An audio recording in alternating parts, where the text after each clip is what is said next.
Hey, Howard. In case you need a lawyer, here's my business card. I'm attorney Howard Ankin. Oh, hey, Howard. If you or someone you know has been hurt at work, Ankin Law can get the medical bills paid, the lost wages reimbursed, Oh, hey, Howard. and the compensation you deserve. Hey, Howard. We're one of the largest filers throughout the state of Illinois of workers' compensation claims. We're here to help. Call 312-6-million. Injury law made personal, that's Ankin Law.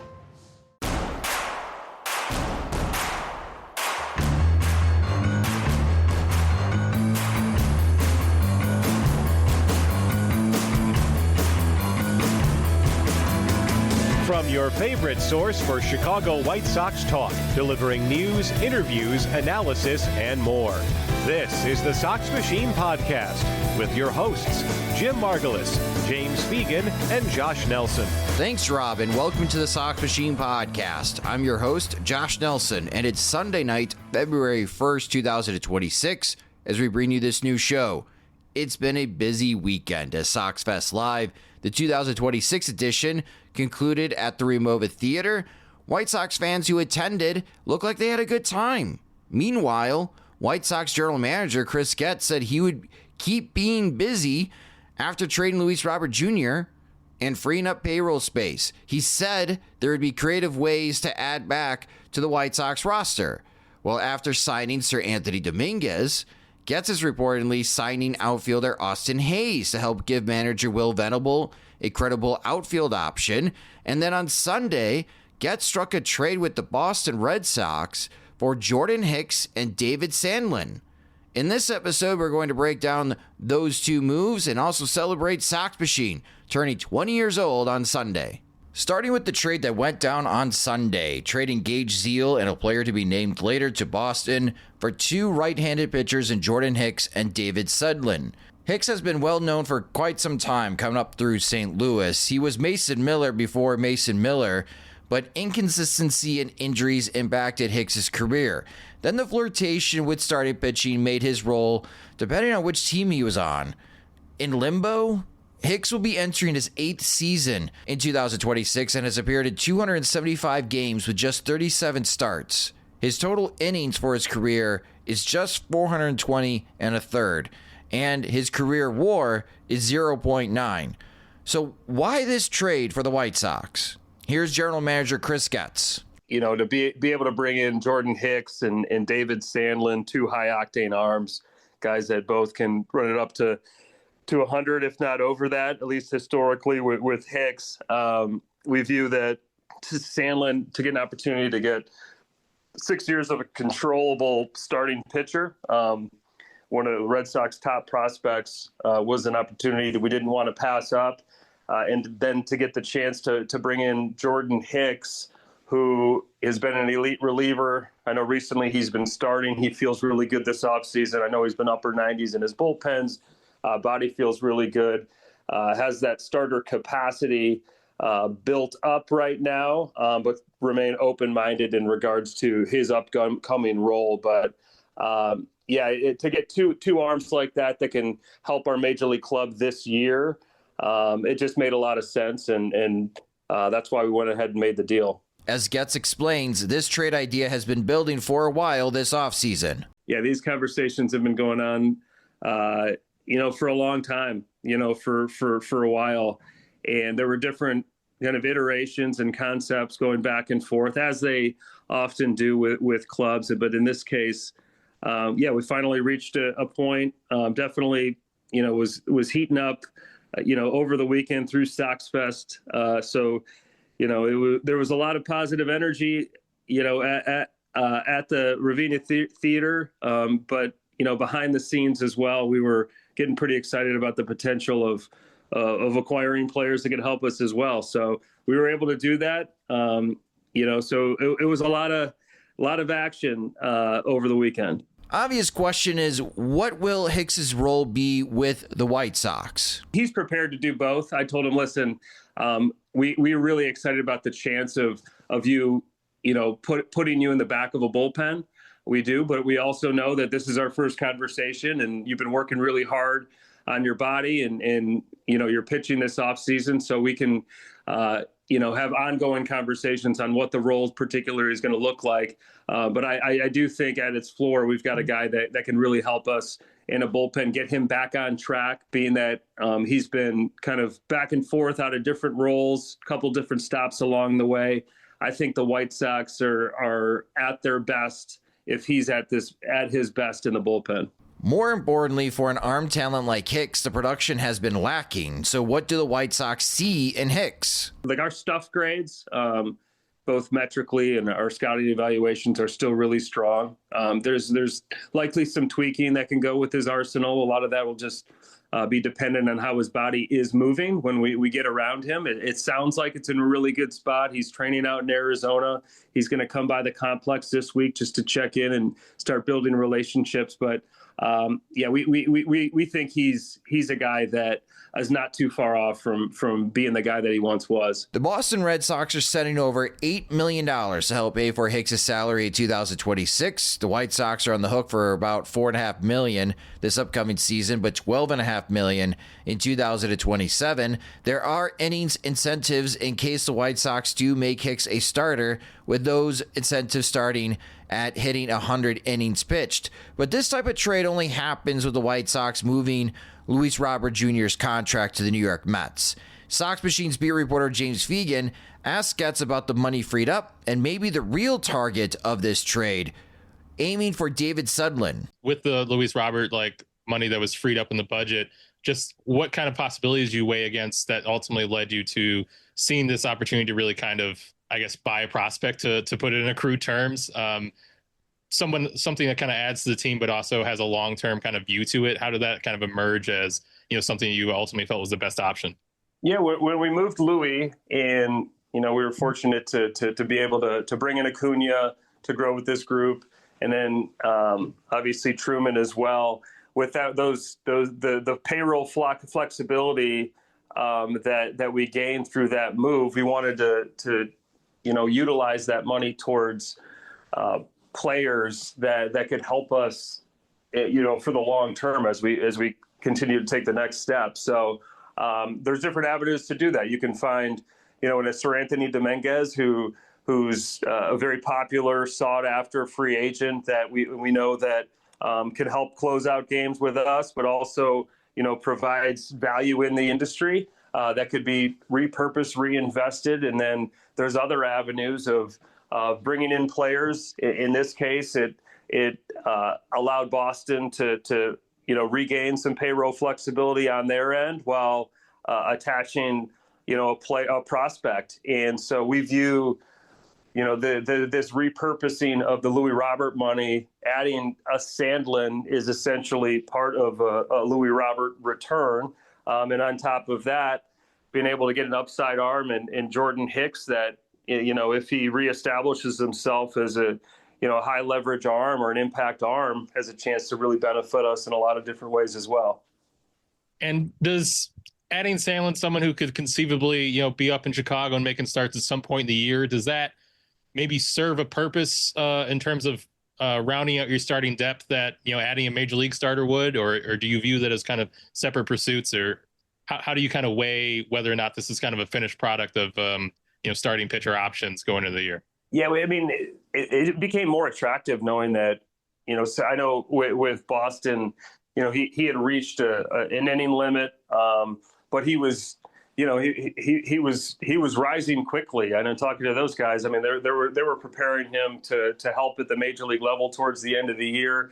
They capped his starting innings and put him in a reliever role, and it didn't line up for a major league opportunity. So, we hope that he comes into spring training, feels good, continues to build up, and the goal here is to get him into the rotation when he's ready.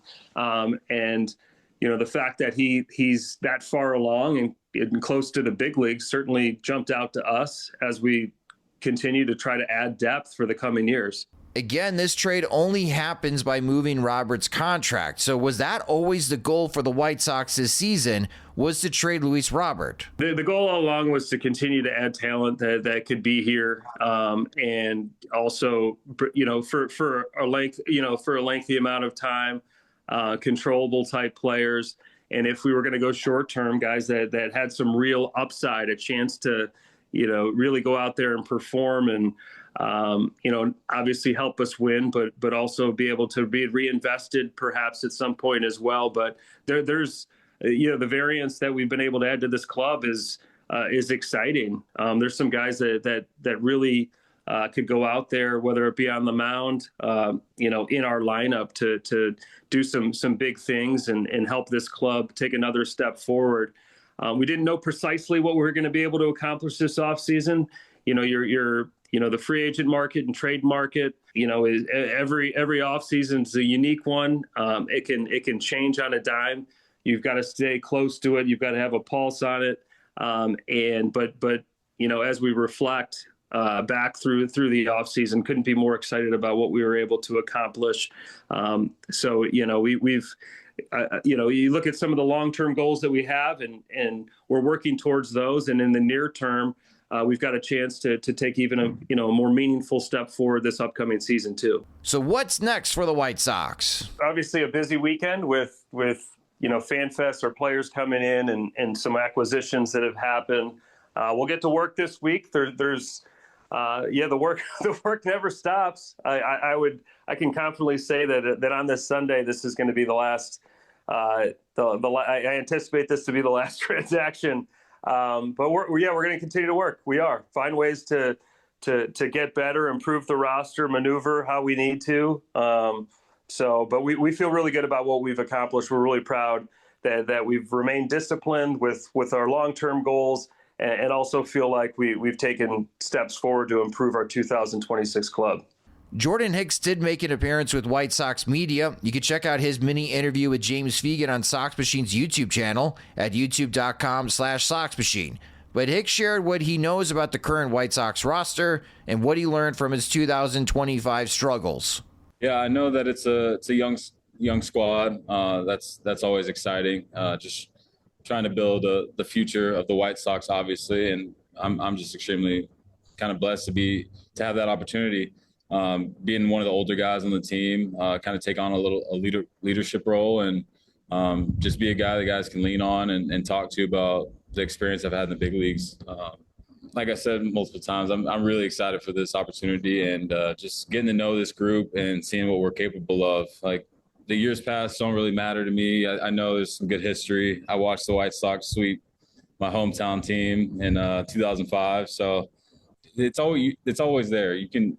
If you have the right squad, the right mentality, you can make a push for the playoffs, and then you never know what could happen from that point. It was a big learning experience, like learning how to fail. I feel like it really put me in a mindset to learn from the experience versus just like giving up on myself. It really gave me a lot of motivation moving forward, and I know for a fact, like, I'm at my peak athleticism, I think. So I think the next few years I'm really excited about. I feel like I'm kind of going into my peak, like not my peak, but just like the best version of me. I think I can really be that in the next 2 years for the White Sox. And I mean, everything is a learning experience, and struggle was probably the biggest one I learned from. So just to be able to mentally get through that in one of the harsher environments, being the Boston Red Sox fans and all that, I'm just extremely blessed to be here in Chicago now, and just ready to show what I can do. Joining me now on the podcast is James Fegan, who you heard a bit ago during his mini interview with Chris Getz, and the managing editor of SoxMachine.com. It's Jim Margulis. Jim, let's talk about some White Sox moves. First, the trade with the Boston Red Sox. James, you did ask Chris Getz about Sandlin, and it does feel like that's the big get for the White Sox. Like, it's nice to have Jordan Hicks in the bullpen, but to have another controllable starter, especially with so many question marks about how these guys recover from Tommy John, is Sandlin the big get for the White Sox in this trade? Yes, they bought a prospect. They took on an underwater contract. Like, certainly Jordan Hicks throws hard and has had relief success before, has been like a high-level reliever before. Told us he hit 99 in his last bullpen and says he's healthy. It would be kind of a worthy lottery ticket at 1-4. Wouldn't sound like crazy for him if he's a free agent. but they view this, especially like in terms of what really threads the needle between improving their starting depth and like actually, building to the future, actually like adding to their core, because it definitely makes us feel more positive about the, ongoing roster that they're adding Austin Hayes or Sir Anthony Dominguez, but like you could kind of maybe wonder a little bit like how much of those guys really going to contribute to like the next division winning team. Whereas this is something that they're touting like it is a bit like of a jump or a level above the public evaluations of Sandlin to say like they think he's a future rotation piece. But in terms of what they're talking about, like this is the guy who has thrown strikes and like touched 100, and like obviously it gives him a lot of upper level potential if you give him like a good secondary, a good changeup out of nowhere like Shane Smith got last year. So it's not like beyond the pale for them to say that.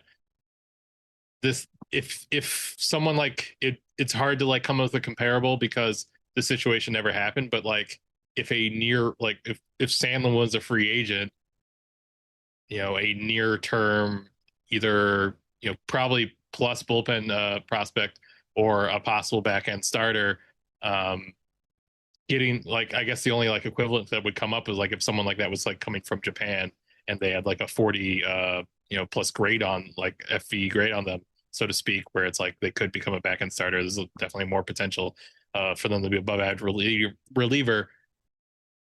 I think getting that for like 216 would be looked at as like pretty good business, especially if for some reason you also get 3 minor league options and 6 years of total team control on the guy. You'd kind of be like, hey, PA should do something for this man. But in the meantime, good business for the White Sox. Like that's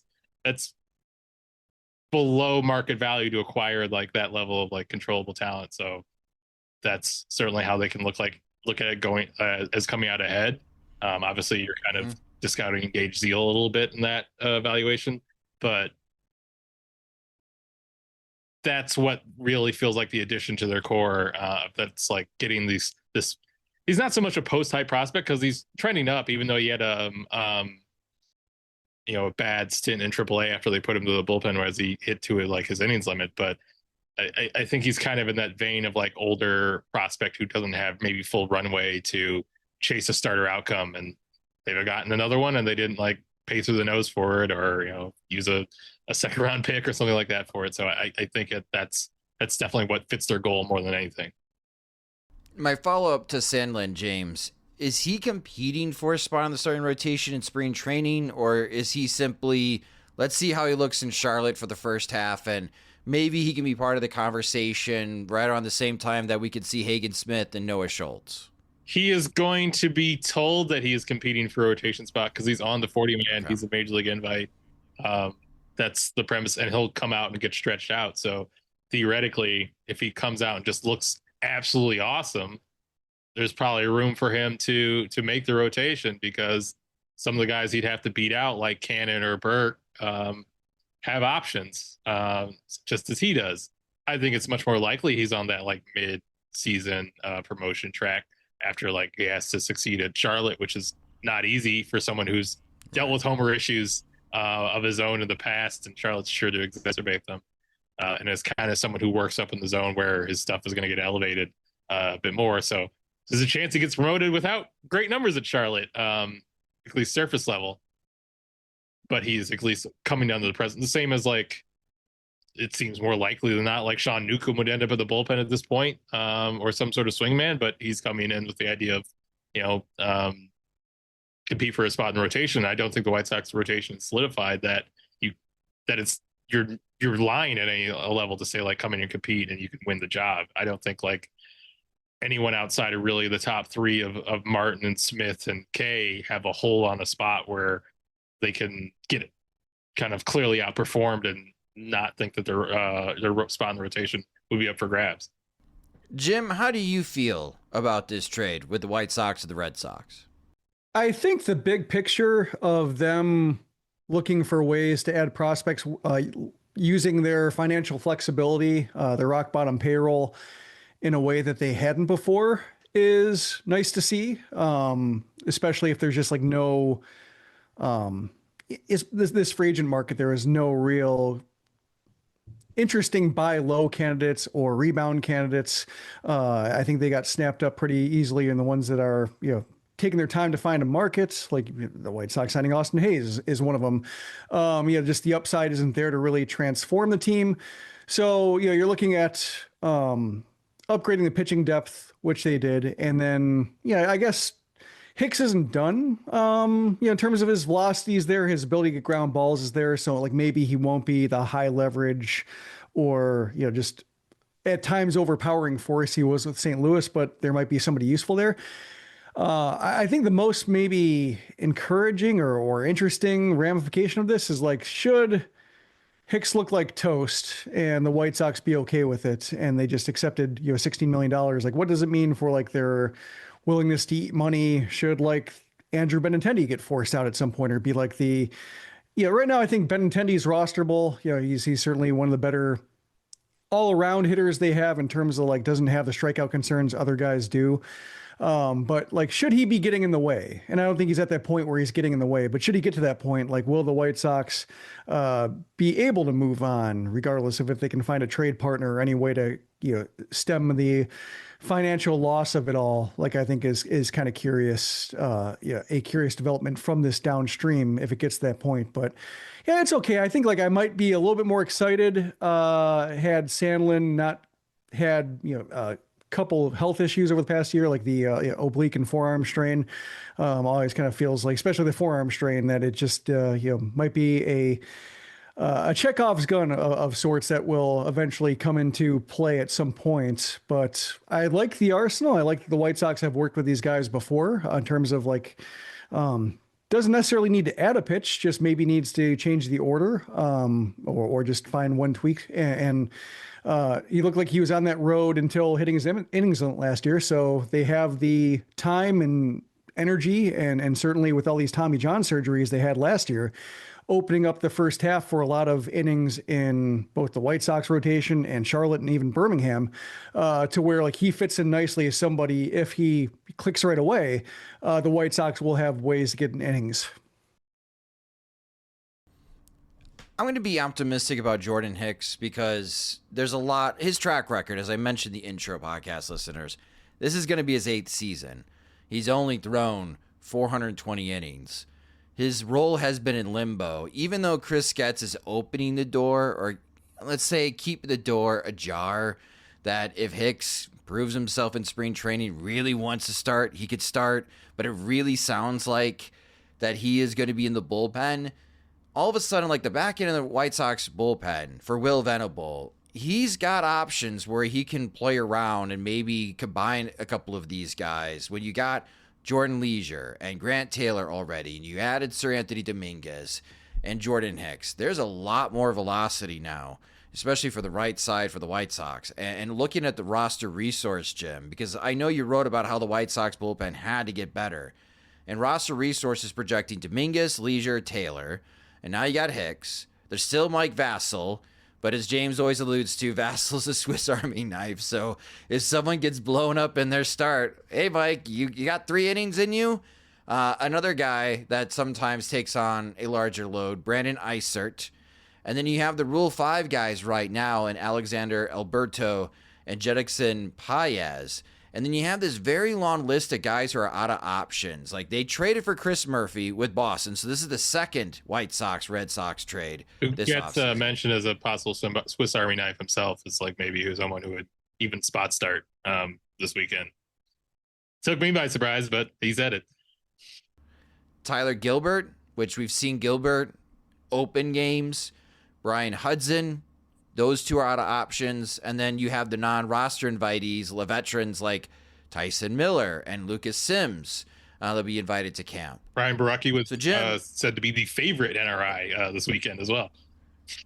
That's a good point. Yeah, Ryan Baracki from Toronto. So you have some veterans here that are looking for the dead cat bounce, Jim, that we've always alluded to throughout our podcast history. Is this White Sox bullpen going to be better than what we saw at the end of last year? At the end of last year, I was going to say, like, overall, yes, just because he probably couldn't possibly be worse than the performance they put forth last year, given that they're actually focusing on it this time and adding players who have done it before. Towards the end of last year, yeah, there should still be more options to sift through. I think maybe if there's any, I should say, that none of these guys are so stone cold in terms of like their performances to where like they might have some turbulence, but I would say like the weakness or the bigger fault line might be on the left side, just because that seems pretty unsettled. Isert worked pretty hard last year, and I think maybe overworked last year beyond like his pitched above his pay grade and did okay, but also sometimes was thrown out there when maybe he's not the ideal lefty to throw in like the seventh or eighth innings in tight situations. Gilbert seemed fine, so he looks like he's part of it, but also like not overpowering. Sometimes more of an opener or more of a multi-inning guy than a leverage guy. Murphy, interesting to see what he does. He does have an option left, so like he can be shuttled up and down if they do want to give Gilbert the priority. So I'm not quite sure like how that's going to work out, and if Venable will need like 1 or 2 months to figure out which one is most trustworthy on the left side. But I think like the right side, certainly you have a plan A and plan B. And then like if Hicks somehow rebounds, and like he wouldn't be the first guy to go to Boston and hate it and just like lose a lot of his mojo just from struggling early and never wanting to, he didn't choose to be there in the first place, being traded there. And then like he just never clicks, and he has to wear it for the rest of the year. Like wouldn't be the first guy to bounce back after leaving that kind of environment to where you have to leave the door open. But if he's like plan D for high leverage, the tightest situations on the right side, like that's not terrible, especially if other guys can pitch their ways into it. I think maybe the biggest ramification is like the Rule 5 guys now have a lot narrower of a margin to be useful in this mix with Hicks and his contract being there than it would have been like had Hicks not shown up and they'd not had this financial motivation to see what was there and if they can get it right. But I think that might affect Alberto more than Paez, because Paez seems like if they're going to carry him, it's going to be the mop-up type, the multiple innings in the third, fourth, fifth innings, versus Alberto being like the high leverage type. And it seems like if you have to give one big hard throwing righty who has walk issues, I'm guessing they're slightly more invested in Hicks than Alberto at this point. To follow up on your Boston point, Hicks said at one point, what he learned from last season, everything is a learning experience, and struggle is probably the biggest one I learned from, just to be able to mentally get through that in one of the harsher environments with the Boston Red Sox fans and all that. I'm just extremely blessed to be here in Chicago now, which sounds like someone who's open to a change of environment, to say the least. With the White Sox bullpen, James, we talked about it again. This is the second time I brought it up in recent podcasts about the White Sox knowing even last year during spring training they had a velocity issue and that they wanted to add more velocity to their bullpen over the course of 2025. And I think they've certainly done it, especially in the last couple of weeks of this offseason. Last year, when you look at four-seam fastball velocity for bullpens, stack them on all the teams in Major League Baseball, the White Sox bullpen ranked 26th in Major League Baseball in average four-seam fastball velocity at 94 miles an hour. And now that you've added Sir Anthony Dominguez and Jordan Hicks, pairing them up with Grant Taylor, and even Jordan Leisure himself was pumping it at 96, 97. Is it fair to say that that was the goal for the White Sox as far as their roster building, James, that they knew that they needed more velocity in the bullpen? I don't know if they term it like that was the thing that they were sorting for in a column. They're definitely aware that it was a weakness, and that was something I had to manage around, and they had mixed success with last year. But Getz mostly termed as like Sir Anthony Dominguez had the best stuff from their evaluation of relievers left available. So that's like there's multiple ways to look good in a stuff model. Sweepers is really one of them. So velocity and sweepers is a good way to juice it out of control pretty early. So Sir Anthony has that going for him. I think it's definitely they know it's super important. Bannister's very objective about like you raise the velocity, the success level goes up like certain ticks, like it's very clear cut demonstrated effect. So I wouldn't say it's like, that 2016 draft where it seemed like they're almost sorting by OBP like type of approach to it. But it's certainly something they're aware of, and we're looking for opportunities to add. But same time, they like Cam Boozer was like someone they were excited about for being 97 for the left side last year. That doesn't necessarily translate to it working out. So I would, to give like a political answer, like we're looking for the best relievers, not just the hardest throwing ones. But it definitely seems like they, you don't see Penn Murphy in camp. You see more like shots on guys who throw super hard. And that the natural swing from where they didn't have success last year, maybe, but I don't know if it's like a super conscious like rallying cry type of one. Got it. Well, after this trade, the White Sox designated for assignment catcher Drew Romo, who hasn't been with the organization very long, but also pitcher Jairo Iriarte. And Jim, this Dylan Cease trade, not being very productive. Yeah, I think the lesson from that trade is maybe don't make a huge, important, significant, potentially franchise-altering trade in the middle of spring training when maybe you give the team that's trading guys an opportunity to see what they look like after full offseason. Be like, I don't think Iriarte is the same guy we saw last fall. Let's get rid of him before somebody else does. Like that's kind of my read on it. He didn't look that bad, I think, his first year in Birmingham. Like he was an effective pitcher, but like the dynamic nature of his stuff wasn't quite there. It's more like, throwing hard, fastballs with some movement and kind of using Birmingham to his advantage, and that like just not a whole lot of runs are scored there. So as long as he didn't make his own trouble, he succeeded superficially. But the whole bat missing combination wasn't quite there, and then just the stuff kept sliding further and further away no matter how much they tried to make alterations to it. And I remember talking to Scott Aldred last year, Charlotte's pitching coach, and asked him about Iriarte. He's like, yeah, we're trying to shorten his arm stroke. It's getting longer again. Trying to get on top of that. So I think there's just frustration up and down with either, whether it's a case of Iriarte not responding to coaching the way that they hoped he would, or just like not physically being able to reach the form that they're trying to prescribe to him based on San Diego days. Like could be either one. But yeah, it's a case where I'm glad when they traded Garrett Crochet the following winter, they did it in the middle of the winter versus a couple weeks in the spring. The other big move for the White Sox, signing outfielder Austin Hayes. James and I talked about in a recent episode of the podcast, best remaining free agent outfielders, and James said that was his guy of the guys that were remaining. So he gets his guy. Blood brothers, essentially, I believe.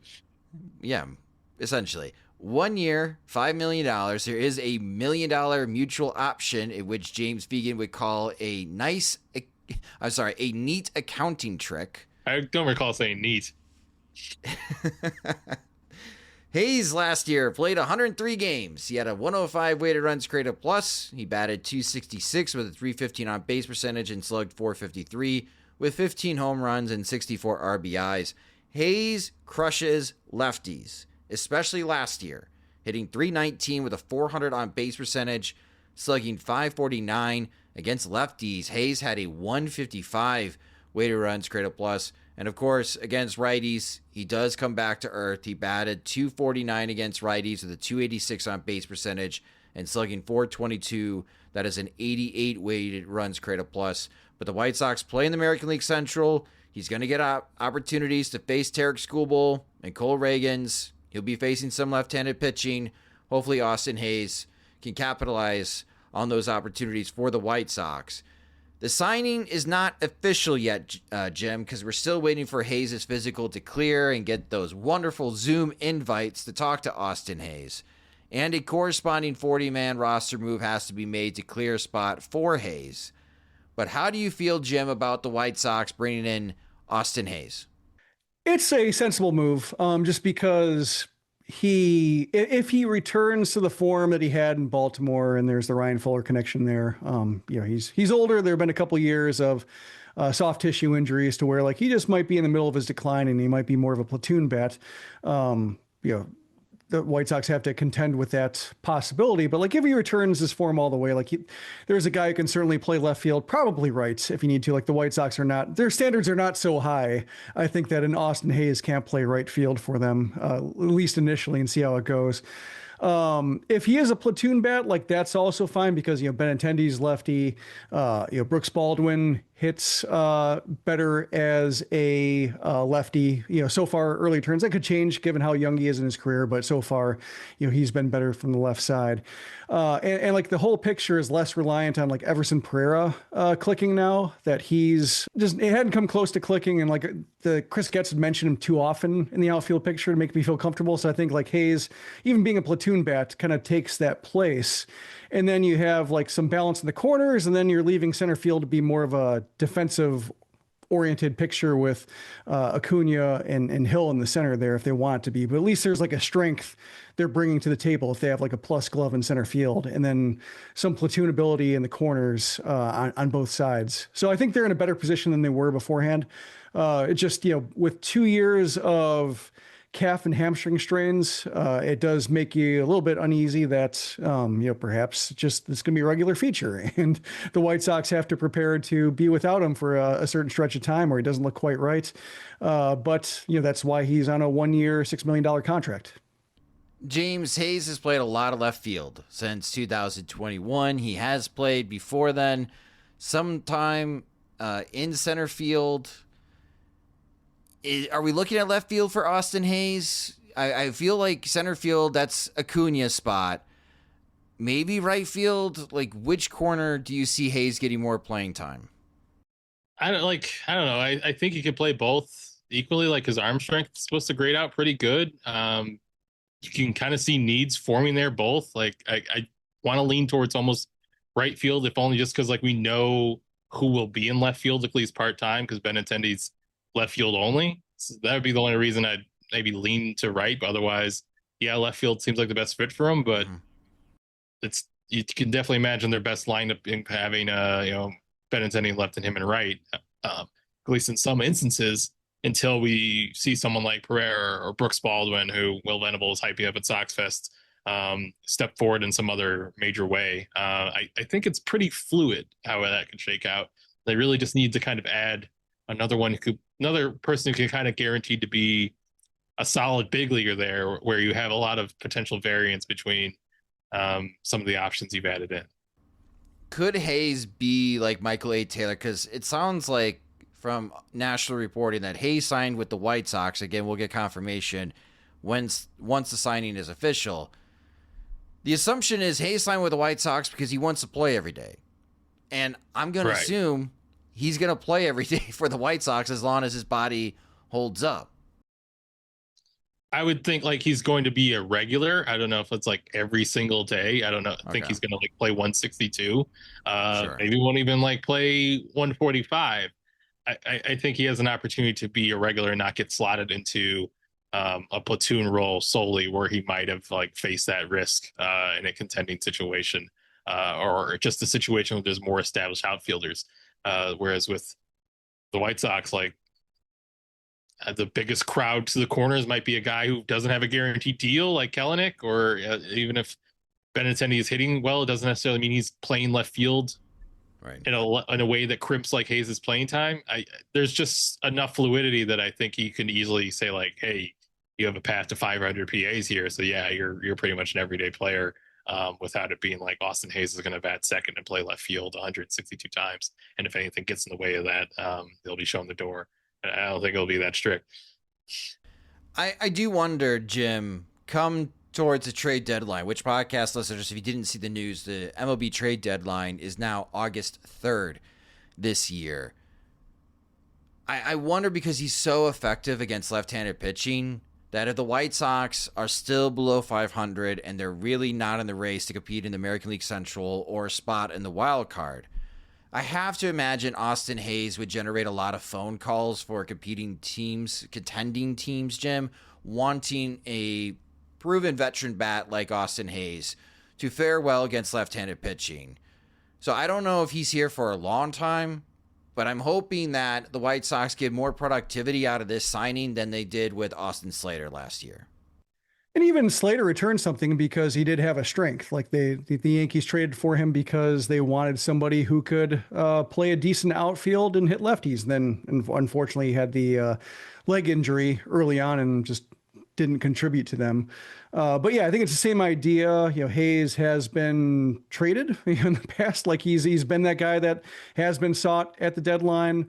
Certainly if he's not a strict platoon bat, if he hits better against lefties, but also can sit in against righties and be an okay defender. Like there are always teams that can use that kind of flexibility, either being like a team's worst outfielder, which I think like contending team, like if a healthy Austin Hayes, your worst outfielder and you're in good shape. Yeah. That's always, teams always can use that kind of upgrade, especially given that the cost will be pretty low at that point. Just, a couple million left on his deal, basically. So yeah, I can see that being the idea. And I can see the White Sox saying, in their sales pitch to, we want you to be part of a surprising team, but if it's not going to, if you're holding up your end of the bargain and we're still pieces short, then yeah, we're going to find the best possible situation for you over the final 2 months of the season. I can imagine that being part of the conversation, or at least thought process going into it.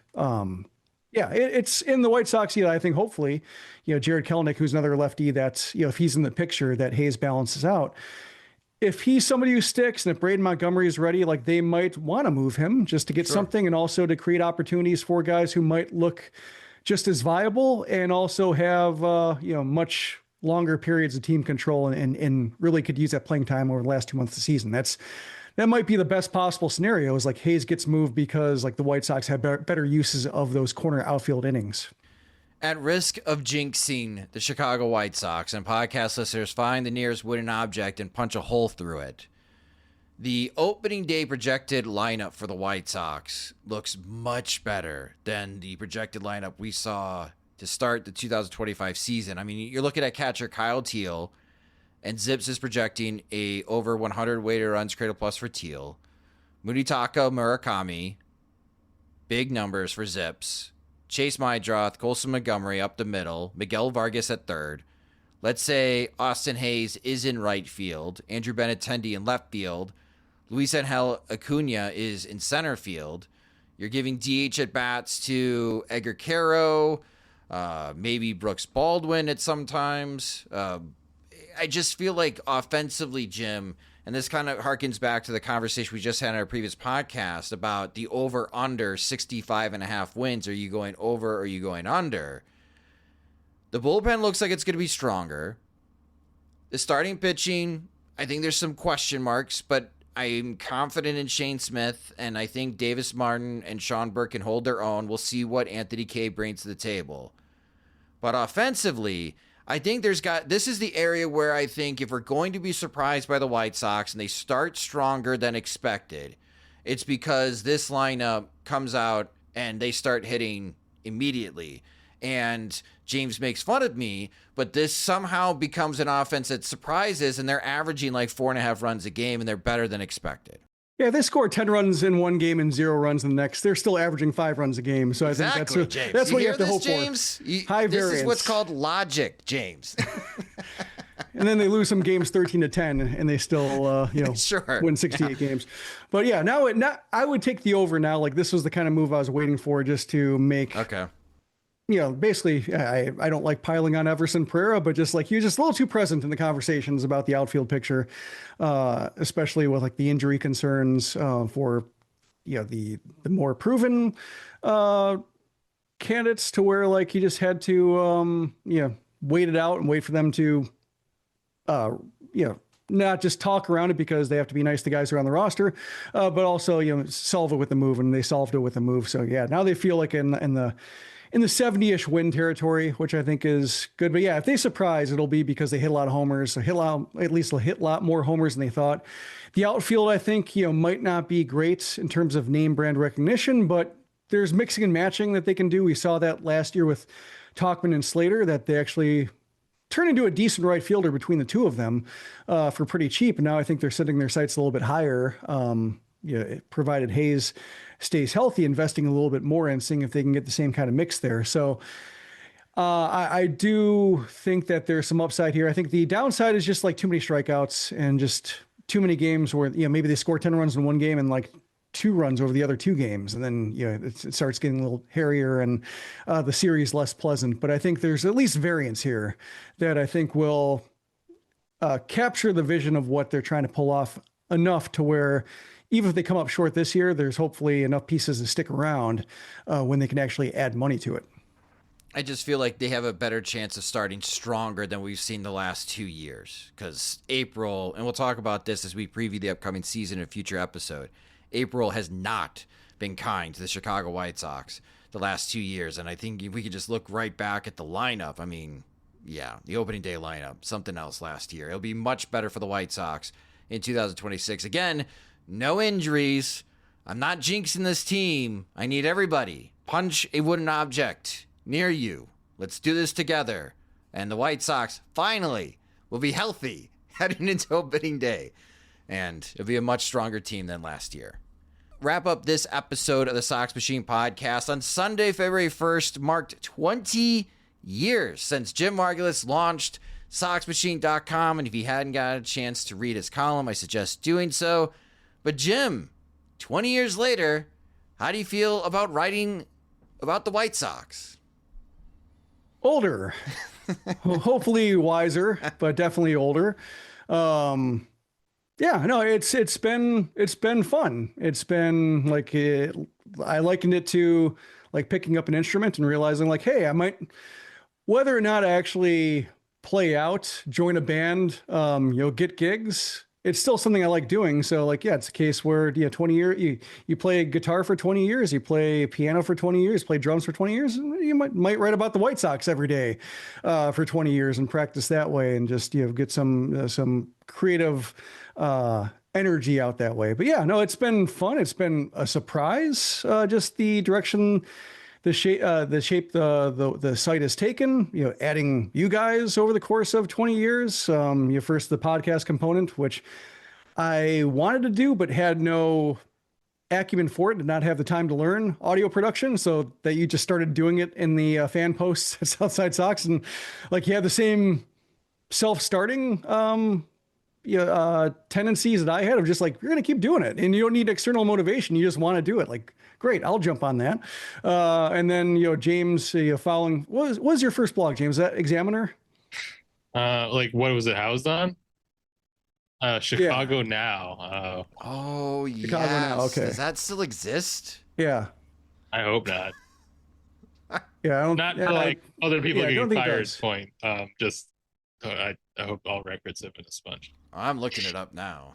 But yeah, just 3 people who just decided to get thoughts about the White Sox out in the universe, and it just felt compelled to do that. I think is kind of the story of the site, the through line over the course of adding to the staff and still maintaining the same focus of the site and kind of the same mission statement of just finding what fascinates us, writing about it, hoping other people are interested. So it's been fun. Like the community, it just surprises me how little maintenance the community needs in terms of just everybody is there just to talk about the White Sox and try to inform each other as much as, we're trying to inform them and they inform us sometimes and just bringing stuff to us and having questions about what we read or just like, mentioning the loose ends and talking about that. Like the conversation that goes on under the comments every day is, just as big of a draw, I think, as the writing. So extremely fortunate in that regard, having seen so many comment sections just either turn toxic or disappear, kind of just, social media takes over what comment sections used to be. The fact that people show up, sign up for the site, register a separate account to discuss what we're writing and White Sox news with other White Sox fans on our pages is really a privilege. I agree. And James, you're lucky. On August 18, 2022, Chicago Now shut down with no announcement. So, at my behest. Yeah, the first couple years of Sox Machine don't exist in live form either, just because I launched a site on a blogging software that a friend wanted me to test out, and it was very cool. Too cool because Microsoft or somebody big bought it and then turned into a proprietary corporate software and just like no longer supported. You're on your own, and like the export files did not translate to the open source, the Blogspot or WordPress. So I was kind of like left out. Like, well, I hope these 2 or 3 years were just practice, and if I wrote anything worthwhile, I can go to Wayback Machine and hopefully find it there. But yeah, so like also my earliest writing, and probably hopefully my worst writing, my wrongest opinions, as I learned the foibles of having opinions before knowing far less than I know now. Those opinions, or at least, are a lot harder to find. So I don't necessarily mind that, even though I would, prefer the whole thing be complete. It's pros and cons. And they say the internet is forever, which may not be the case. I did learn the lesson though. Like every site change we make is like got to be WordPress, or got to be easily exportable to where like just the file can stay with me. Yes. Well, again, huge thank you to Jim for launching Sox Machine, continuing this effort, letting us tag along, Jim. Thank you.